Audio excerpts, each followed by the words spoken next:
Hi there, I'm Tiffany Sharifi and I'm a licensed professional counselor and certified sex therapist, and I specialize in helping breast cancer survivors navigate intimacy, body image, and emotional recovery after treatment. Today I want to highlight an aspect of cancer treatment that is often overlooked or left out of the conversation, and that's sexual health and function after cancer and its treatments. Sexual health is such an important part of overall well-being. Sexual health lends to the quality of life of a person. And even if you aren't sexually active, your sexual health and well-being is still very important. For many cancer survivors, this topic is completely overlooked. And the truth is that many people are left trying to figure out why things feel different, surprised when they're having pain during sex, or feeling disconnected in their sex lives after treatment.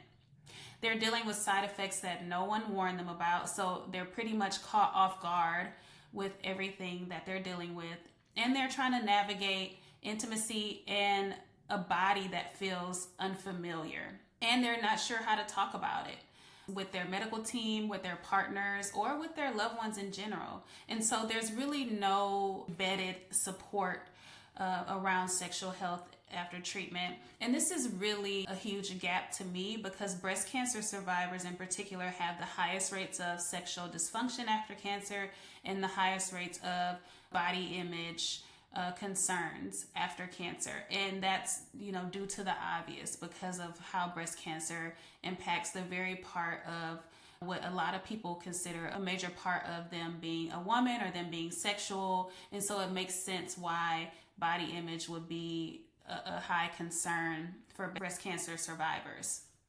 In addition to that, cancer treatments like chemotherapy affect more than just your immune system or your energy. Those treatments can drastically change how your body responds to sexual stimulation. You may find that things that used to feel good don't feel good anymore. Your skin may be less sensitive or more tender in certain areas, and arousal actually might take longer or feel out of reach entirely for you. And that's definitely not in your head. That's a real thing that's happening. Chemotherapy and other treatments can reduce the body's ability to receive sexual stimuli and even interfere with how the brain registers desire and arousal. And so this is huge, and I just want to, again, validate if you're experiencing any of this. I want to validate that. And again, just highlight that there are some gaps in the care that you're receiving and in the support that you're receiving around this.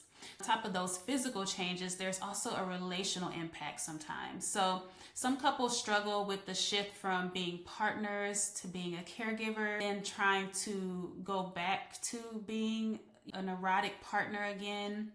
And this shift is very difficult, and there sometimes arises quite a bit of fear and guilt and pressure or emotional distance in the relationship. So without guidance or support, that emotional weight can build up and make intimacy even harder to rebuild. And so that's why these conversations matter so much. Sexuality, pleasure, and connection are not luxuries. They're the very parts of you as a human. They're the very parts of your humanity.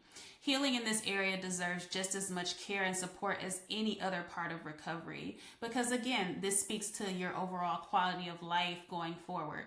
And I really believe that every survivor deserves support around sexual health, practical tools, sound medical advice, being connected with providers that are well-versed in sexual medicine and know how to diagnose and treat sexual dysfunctions. Those things should be basic for everyone. And so again, just wanted to highlight these things on this quick video. If any of this resonates with you, this is a page where I'll be sharing education. At times I'll bring on other experts to help just bridge the gap even more.